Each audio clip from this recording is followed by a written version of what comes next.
In the Chief Justice Magistrates Court sitting at Zomba, criminal case number 119 of 2023. The state, this is Luzani Chapoteka.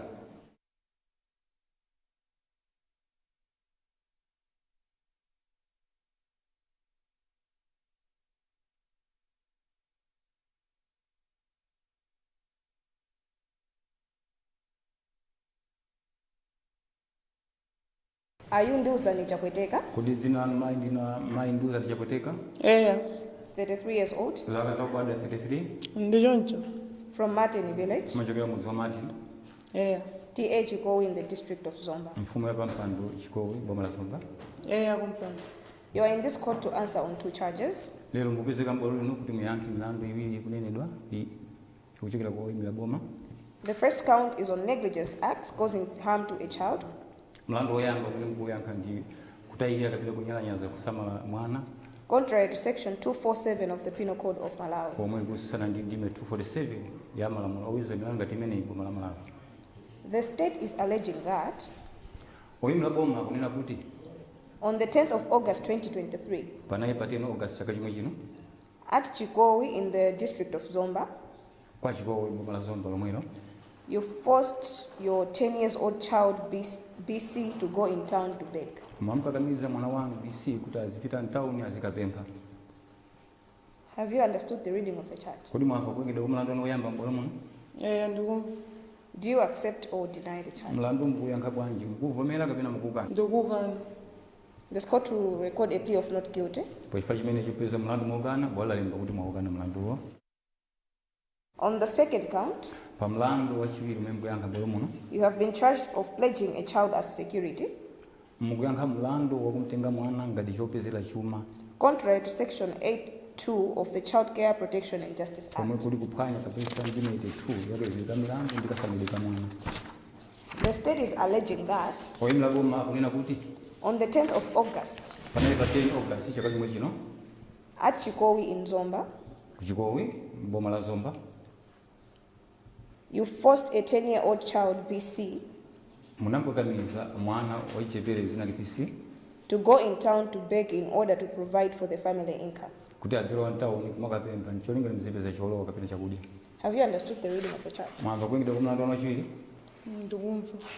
Do you accept or deny the charge? mlandu utawengedwa mukukana mukuvomera. Mlandu ndikukana. This court will record a plea of not guilty again. Bwalosola lembanso kuti mlandu wachiwiri utawengedwa mwaukanaso. Thank you very much, Lordship. Zikwa kwambiri kumpando. Following her plea of not guilty to both counts, Pa milandu yonse iwiri minawengedwa okhuza ndiwengedwa mlandu uyu kupeza waikana. the state will parade 2 witnesses Ife oyimila boma tiita mboni zathu ziwiri. in an attempt to prove both counts. Ndicholinga kuti mwina titsimikizire mu milandu yonse iwiri. I humbly pray for the parading of this witness. Mmodzi chepesa kumpando ngufuna ndita nemboni yoyamba ibwere mbolo muno. Thank you, Lordship. Zikwa kumpando.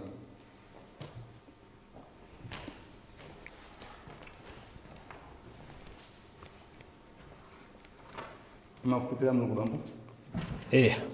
Kweza mikono mwamanja ndikumnene zomwe tizinena. Ndikulumbira maso a mulungu amphamvu zonse. Ndikulumbira pamaso pa mulungu wamphamvu zonse. Kudumba umene ndinene bolo muno. Kudumba umene ndinene m'bwalo muno. Ukhala wona. Osati wina. Koma ona okhaokha. Koma ona okhaokha. Zikwa mutsitsana. Thank you, sir. You have been called in this honorable court as a witness in an accused person. Zikwa kwambiri ife takuitirani bolo muno khala ngati mboni pa mlandu umene ubolo. So, after your explanation, the accused person will ask you some questions, so understand the question correctly. Choncho mukatofotokoza oyimira mlandu uyo akhaso ndi hawe ofusana mafunso. Ndiye muzimvetsetsa bwino lomwe zimwe zikuchitika. Would you please tell this honorable court your full names? Liuzeni bolo mayina anu onse. Ine ndine David Chirwa. Ndili ndi zaka 38. Ndipo ndimachokera ku Zomba. Tiye Chikowi. In which village in Zomba? Mudzi wanji ku Zombapo. Mudzi wa Martin. Martin. Yeah. Do you know this woman? Kodi mayi akhala mumukwadziwe? Amene wandikuwadziwa. How do you know her? Mumadziwa bwanji tafotokozani. Mayi wandikuwadziwa chifukwa chonena kuti ndi aneba akunyumba kumene ine ndimakhala. Do you also know BC? girl child? kodi PC mamudziwa mwana amene wachisikana? Ndikudziwa. Could you please tell this honorable court the events that unfolded on the 10th day of August 2023 there in Martin village where you come from? Kodi mungakwanise kulifotokozera bwino lero zomwe zinachitika pa 10 August chaka chomwe chino kumuzi wa Martin kuzombako? Kumpando. Fotokozani. Ine monga ndafotokoza kale kuti ine ndi neighbor wa amayi amene akuzengedwa mlanduwa. Pa 10 August 2023 kunapezeka zonena kuti ndidali ndili pakhonde ndiye ndidamva mayiwa akukhala ngati kuti akukangana ndi mwana wawo. Pomvetsetsa nkhani kunapezeka zonena kuti mayiwa amamuuza mwana wawo kuti akuyeneka zonena kuti apite mtawuni ncholinga chonena kuti akapemphese. Akakapemphesa ndalamazo abwerese pa nyumba pawo azadye chifukwa pa nyumba pawo panalibe chakudya.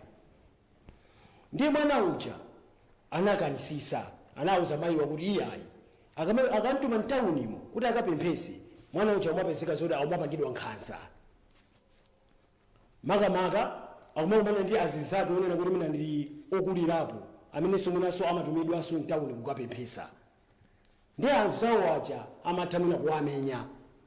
Komanso muli enanso akuluakulu mtawuni muja amatha kumatuma ana achichepere ngati amene wawa kuti azabera anthu.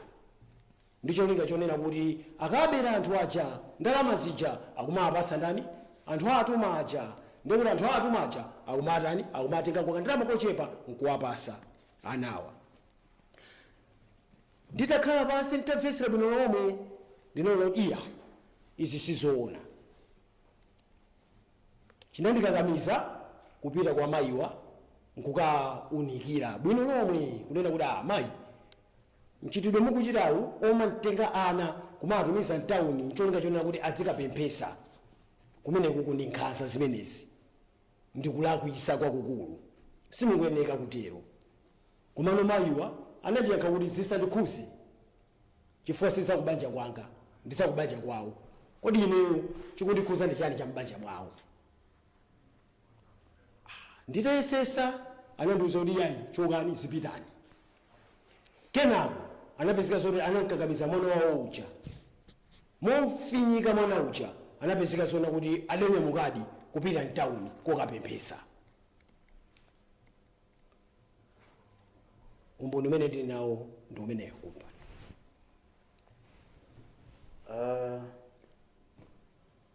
Thank you. Zikokwambiri. After that, she insisted to send the child on street to beg. Inu mtaunikira zimenezo kuti zimene kuchitazo ni nkhanza kwa mwana koma amayi anakanisisa ndithu amapitizabe kumtuma mwana kukula mtawu. How did you receive that? Ndiye mutamva kuti mayiwa sanamve uphungu wanu munaganiza zoti ali muchite chani? Pamenepa ine naona kuti sizoona. Chifukwa chonena kuti iwowo anamuuza mwanayo kunena kuti akapita mtawuni akabereko ndalama. Ngati sakabereko ndi ndalama iwowo ndiye kuti mwanayo asabwere pakhomo pawo. Nali okhuzidwa ndithu. Should that be all from this witness? Kumpando umboni woyamba nsomwezi. Stand up, madam. Do you have questions for that witness? Pa umboni umene aperekera oyimira bomawa mwina mafunso? Ndinawo. Ask. Afuse. Kodi inuyo soma zote namuna anga anachoka anandithawa ndipo inuyo soma zote nene mavutika kweza chakudya kuti One question after the other. You should be asking one question that he should be able to answer, then ask another question. Mukafunsa mudikire kuti ayankhe kenaka mkufunsa solina. But also this court, be mindful that the court is taking notes, therefore you have to be slow. Komanso muzidziwa kuti khudi si machine akulemba ndi anthu. Muziyapatsa mpata kuti azilemba zimene fotokozazo. Achabwera. Inene mangofuna ndiuze iwowa kuti iwowa za mwana wanga zikukhuza bwanji. Afuse. Za mwana wanga inezo kukhuzani bwanji. Mwana amesa ndi wanga. Ndipo inene mantuma kuti azikatenga. Anena akuzani kuti fuso dina yange kena sitingatibalira fusa. Osafotokoza. Ineyo kuti simukudzota mwana anga anandithawa. Ndimadziwa. Koma sinabwere kuno kusankha za mbanja mwana. Ndene mwana kuti chithanzo ndizichitenga kuti mesa mwana ni mantuma ndi wanga. Inu mukuyeneka kupeza chochita. Chifukwa chonena kuti mwanayo mukamtuma mtawuni kuti akapemphe mumakhala kuti mukumphwanyira ufulu wake bwanji niwe osapita kukapempha inuyo ndiye ndibwanji simumandiuza kuti ndi mulandu ndikumphwanyira ufulu simumandiuza siku mmene ndichachifuna inetu ndinakufotokozerani bwino lomwe kunena kuti kutumiza ana kuti azikapemphesa mtawuni ndi mulandu ndipo ni nkhanza ngakhale singasindike kunena kuti apolisiso akanatha kukumangani chifukwa inenso sindimadziwa.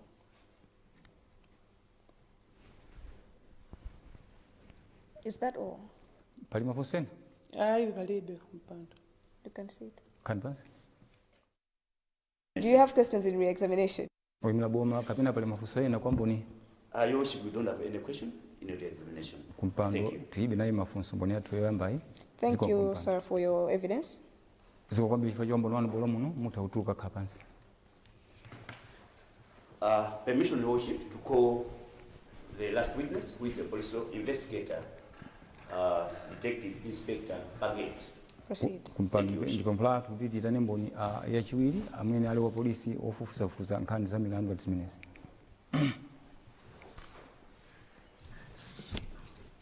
Take oath, sir.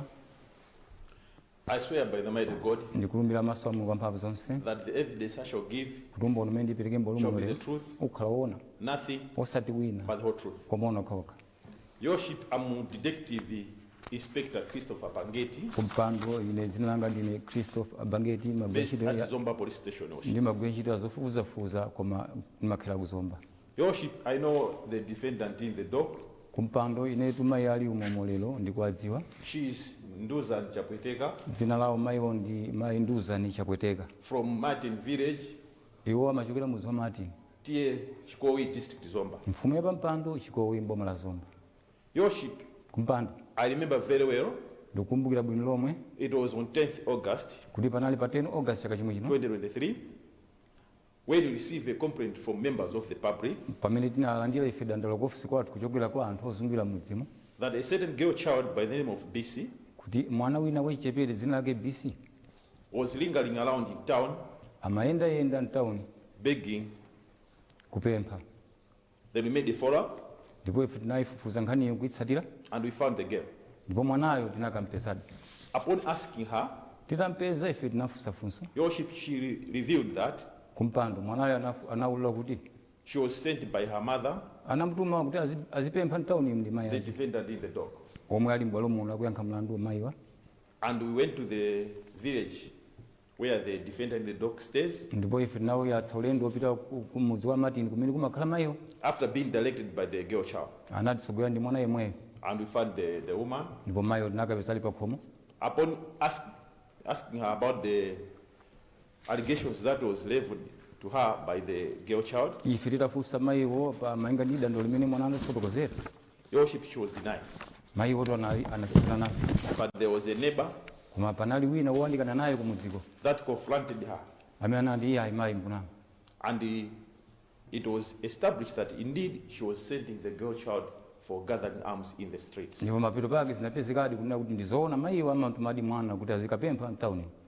Your Worship, we immediately arrested her Kumpando nthawi yomwe sinachedwe koma tinamanga mayiwo and took her to police station, ndikumutengera ku maofisa wathu kwa polisi where she was cautioned and formally charged with 2 counts. kumene tinampasa chitiyelo ndikumpasa milandu iwiri. First count was negligence act causing harm to a child, Mlandu woyamba umene tinampasa mayiwa ndi kulekerera kapena kunyang'anyaza kusamalira mwana contrary to section 247 komwe kuli kususana kapena kuphwanya Of the section Penal Code. 247 ya mawizidwe ya milandu kati imene mabwalo. and another second count she was charged with Ndipo mlandu wachiwiri umene tinampasa mayi pledge of a child as security, kumtenga mwanayo ngati nyambo yopezera chakudya pa khomo. and she denied both.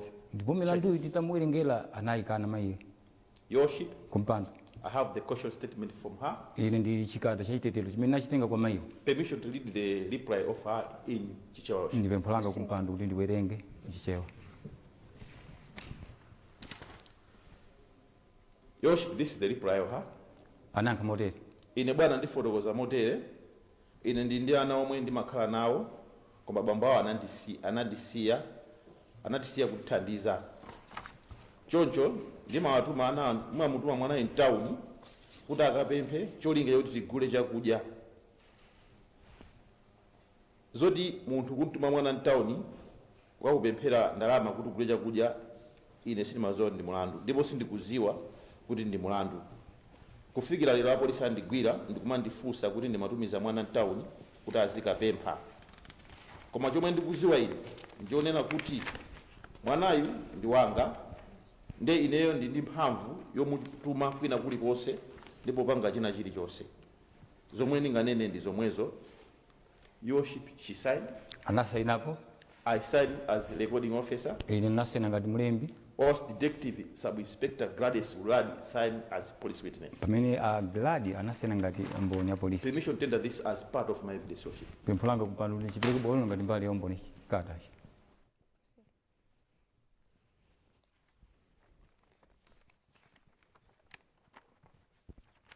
Nasena ndina. Ndine.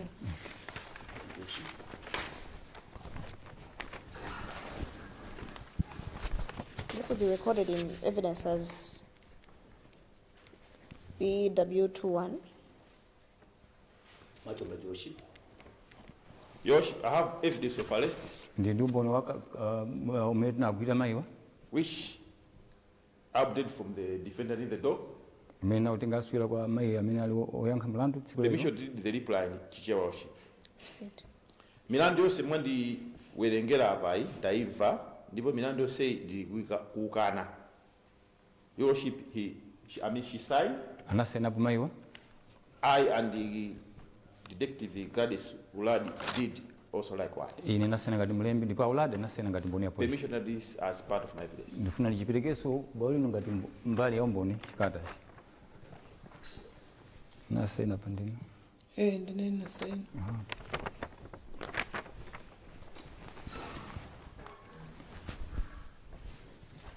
This will be recorded in evidence as BW2B.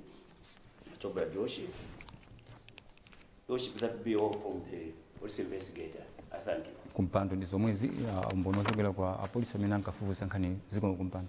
Stand up, accused. Imilano ibda mlandu. Have you heard the evidence of this witness? Mwamva mboni ochokera ku mboni ya boma yachiwiri. Ndamva. Do you have any questions for him?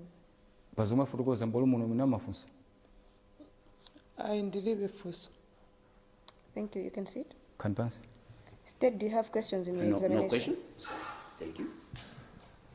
Thank you, Detective, for your time. Ziko kwambiri chifukwa choti anthawi anu bolo muno. Thank you, Worship. Your Worship, reaching this far, this marks the closure for prosecution case. Kumpando formula boma pamitafika apo sapano silibwisa somboni ina tamaliza mlandu watu. After closure of the prosecution's case, Oyimla boma atamaliza kubweretsa mboni zawo zonse mbolo muno. the court has a duty to make a decision whether the accused has a case to answer or not. Tsoni makhala ntchito ya khoti kuti liwonikire mamboniwo ngati oyimira mulandu ali ndi mulandu kapena ayi. This court will adjourn for a few hours Pachifukwa chimenecho bolo liyimisidwa kwa maola ochepa chabe. for it to make a ruling on a case to answer. Ndicholinga choti ndikabwise maganizo ake kuti liwonikire ngati ali olakwa mayo kapena ngosalakwa. Court rise.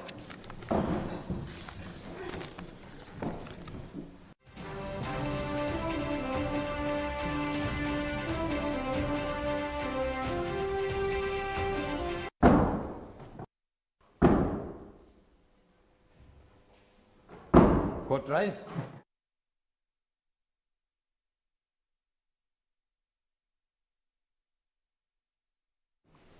Get seated.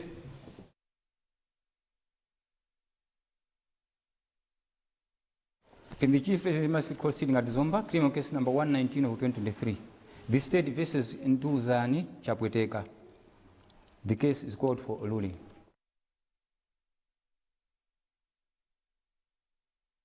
This court adjourned for a few hours to make its ruling on whether the accused has a case to answer or not. Baloli notela lawo wanaimisida pakanthawi kochepa apolisi atabwesa mboni zawo zonse nafuna kuti likapereke maganizo kumpeza oyimira mlandu ngati olakwa kapena ali ngosalakwa. The prosecution brought two charges before this court: Oyimira boma anabweresatu milandu iwiri kukhuza ndi mayiwa, negligence of a child makamaka kutayira kapena kunyalanyaza kusamira mwana, and pledging of a child as security. ndiponso kumtenga mwanayo ngati chopezera chuma kapena nyambo yopezera chakudya. After the prosecution has given its evidence, Oyimira boma atamaliza kubweretsa mboni zawo mbolo muno, It is the view of this court that it has brought sufficient evidence ndi maganizo a bwalo lino kunena kuti umboni wakwanira for it to prompt the accused person to give an explanation to the events that transpired. akuti oyimidwa mlandu mwina angakhale maganizo ofuna kuziteteza pa zonse zimachitika pa nthawi imeneyi. The accused herein has two options. Oyimidwa mlandu pakali pano ali ndi zinthu ziwiri zoti akhoza kuchita. You can give evidence and call witnesses. Mutha kuperekera umboni no kapena kuitana mboni zimene muli nazo. You also have the right to remain silent. Muliso ndi ufulu ongokhala chete osankhapo kanthu. You should understand that if you choose to remain silent, it doesn't mean that you have accepted guilt. Chimene mwina kudziwa chona chimbo akhala chete osankhapo kanthu. Musazitenga kuti kapena mamangidwa kale kapena ndino lako. Will you exercise your right to remain silent or you're going to give testimony? Kodi magazano ali pati mukhala chete kapena mufuna kulankhulapo funa ziteteza. Ayi sindiyankhulapo kanthu. We'll adjourn Pakali pano tikuyimisidwa bwaloni kuyimisidwa for the court to prepare its judgment. ndicholinga choti bwaloni likabweretsa chigamulo pa mlandu. Court.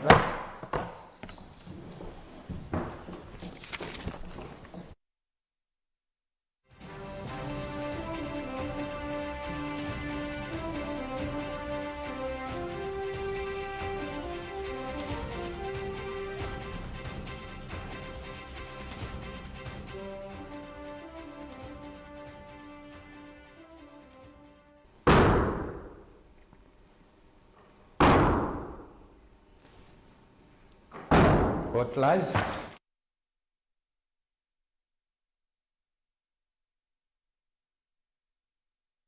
Get seated. In the Chief Presidency Court sitting at Zomba, criminal case number 119 of 2023, the state versus Ms. Nduzani Chapweteka. This case is called for judgment.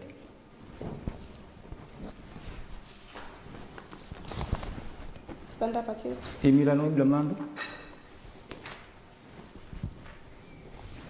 The accused, this is the court's judgment on. This is the court's judgment. Leo ndi tsiku limene bwalo linafuna lipereke chigamulo pa mlandu wanu. The accused person, Nduzani Chapweteka, Inu mai Nduzani Chapweteka appeared before this court to answer on 2 counts: munaonekera mbwalo muno kudzayankhapo milandu iwiri. negligence of a child, neglecting a child, Mlandu woyamba ndi kunyalanyaza kapena kumulekerera mwana. and pledging a child as security. Ndipo mlandu wachiwiri umene muyankhaso mbwalo muno ndi kumutenga mwana ngati nyambo yopezera chakudya. You pleaded not guilty to both counts, Ndipo milandu yonse itawengedwa mbwalo muno inu munayikana. and the state paraded witnesses to prove both charges. Pachifukwa chimenecho oyimira boma anayitana mboni zawo ziwiri kuti atsimikizire mlandu umenewu. The first witness was a concerned community member Ndipo mboni yoyamba ya boma anali iye amene zimaphunzitsa kwambiri zimene munachita munthu wako kudera kumene makhala ino. and the second witness was a police officer who cautioned you. Ndiponso mboni yachiwiri inali ya boma imene inakupatsani chitetero ndi kupatsani mlandu ino. Both witnesses gave evidence that you let your child BC to town for begging. Mboni zonse ziwiri zinagwirizana kunena kuti inu zoonadi mumutumiza mwana wanuyo kupita mtawuni kumakapempha. You did not provide any defense to this court. Palibe chimene munalankhulapo kuti mune muchiteteze bwalo lino. However, what transpired in cross-examination is that Komabe zomwe zachitika kuchokera ku mafunso amene mafunsida ndi zoti you said that the victim is your child, therefore you shouldn't be told on what to do with your child. munayankha oyimira boma kunena kuti mwanayo ndi mwana wanga simungandiuze zochita. I'll look into section 23 of the Constitution, Bwalo lino liyang'ana mmene malamulo amanenera pa section 23 which provides that in all matters concerning children, the best interest of the child will be a primary consideration. pamene malamulo amanena kuti chofunikira kwambiri chimene mwana amafuna ndi chimene chikhale choyambirira moyo wake.